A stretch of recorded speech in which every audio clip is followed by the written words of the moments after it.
21세기 민족일보 TV 뉴스 브리핑입니다. 총 5편의 뉴스를 준비했습니다. 2월 22일 첫 번째 소식입니다. 중국 인도 충돌로 군병 4명 사망, 연대장 1명 중상.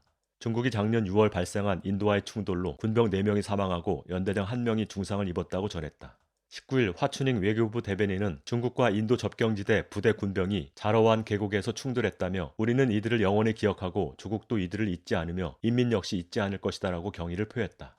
화춘잉 대변인은 6월 사건으로 양측 모두 인명피해를 입었다. 중국은 양국의 양군 관계 국면을 지키고 사태 완화를 위해 고도의 냉철함을 유지했다라며 책임이 인도에 있다는 것을 분명히 했다.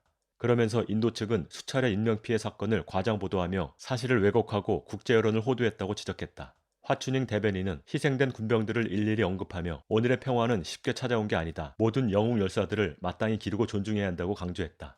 다음 소식입니다. 트럼프 탄핵 찬성한 상원 의원, 지역구에서 비난 본물. 트럼프 전 대통령에 대한 탄핵 심판에서 찬성표를 던진 공화당 상원 의원들이 지역당에서 만장일치로 불신임을 받고 있다. 15일 노스캐롤라이나 공화당은 리처드 버 의원에 대한 불신임을 만장일치로 가결했다. 버 의원은 전직 대통령에 대한 탄핵 심판은 위헌이라고 주장했으나 정작 탄핵안에는 찬성표를 던져 큰 비판을 받았다.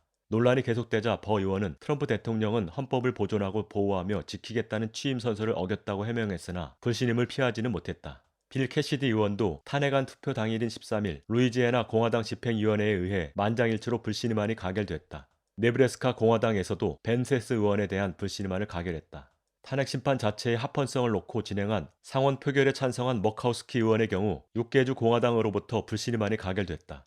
머카우스키 의원은 주장을 굽히지 않는다. 다시 투표하더라도 탄핵 찬성표를 던질 것이다 라고 답했으나 2022년 중간선거를 코앞에 두고 있어 당락에 결정적 영향을 미칠 것으로 보인다. 롬니 의원은 불신임안이 가결되지는 않았지만 트럼프를 폄훼하기 위해 의원직 권한을 행사했다는 의혹을 수사해달라는 탄원서가 온라인상에서 돌고 있으며 콜린스 의원에 대한 불신임안 논의도 이뤄지고 있는 것으로 알려졌다.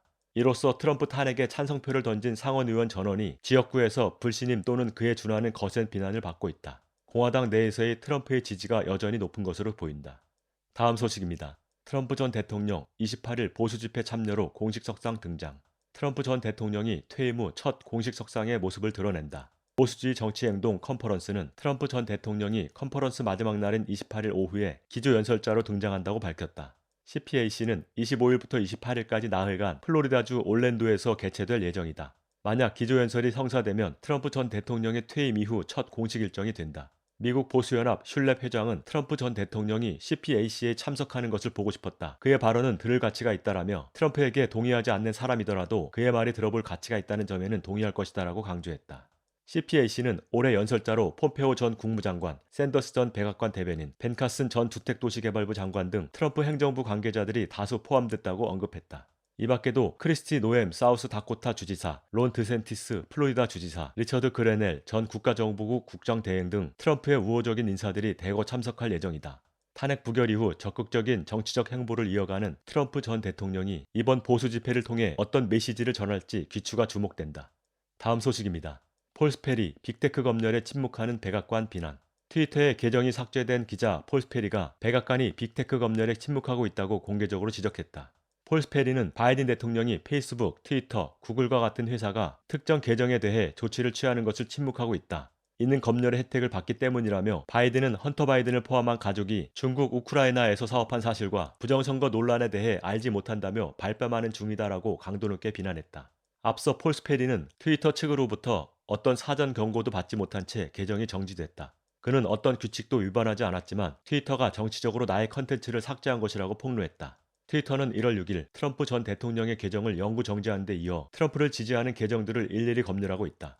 대표적으로 마이필로우 CEO인 마크 린델의 개인 계정과 회사 계정, 트럼프 측근인 린 우드, 시드니 파웰, 마이클 플린의 계정이 영구 정지됐다. 트위터의 영구 정지 물결이 표현의 자유 침해라는 논란이 일자 트위터 CEO 잭 도시는 트럼프 전 대통령의 발언이 폭력을 조장한다라고 주장하고 나섰다. 이에 시민단체는 빅테크들이 도를 넘었다. 사용자에게 일방적인 규칙을 강요해서는 안 된다라며 컨텐츠 삭제를 신중하게 생각해야 한다라고 강력히 경고했다. 마지막 소식입니다. 워싱턴 DC 특파원 백악관 정전 한 달째 계속돼. 바이든 대통령이 공식 취임한 지 한 달여일이 지났으나 아직도 바이든 행정부에 대한 흉흉한 소문이 끊이지 않고 있다. 부정선거, 인신매매의 결정적인 증거로 인한 정통성, 도덕성 논란과 트럼프 전 대통령 복귀설이 소문을 더욱 증폭시키고 있는 것으로 보인다. 21세기 민족일보 워싱턴 DC 특파원은 여전히 백악관 주변은 강력한 펜스가 세워져 있고 군인들이 상비하며 거리는 한산하다. 특히 국회의사당은 입구를 큰 트럭으로 봉쇄했고 눈에 띄게 군 배치가 늘었다며 현지 상황을 전했다. 23시면 백악관이 전면 소동된다는 소문은 워싱턴 DC 특파원의 취재 결과 사실인 것으로 드러났다. 일각에서는 백악관 소등에 대해 바이든 대통령을 비롯한 핵심 실무진들이 백악관에 없는 것 아니냐는 의혹을 제기하고 있다. 논란이 계속되자 CNN은 15일 바이든 대통령이 부통령 시절 백악관을 경험해 적응 기간이 단축되면서 규칙적인 일과에 들어갔다라며 저녁 7시 퇴근하는 규칙적인 스케줄로 백악관 소등 시간이 앞당겨졌다고 보도했으나 논란은 쉽사리 잠재워지지 않고 있다. 이 같은 소문은 바이든 민주당 세력의 취약성을 반증한다. 대선 기간부터 지금까지 연일 폭로된 이들의 치명적인 약점으로 4년의 임기를 무사히 마칠 수 없을 것이란 의견이 속속 제기되고 있다. 바이든 행정부가 이 같은 논란 속에서도 법적 정치적인 심판을 받지 않은 채 임기를 유지할지 귀추가 주목된다. 2월 22일 뉴스 브리핑 마칩니다.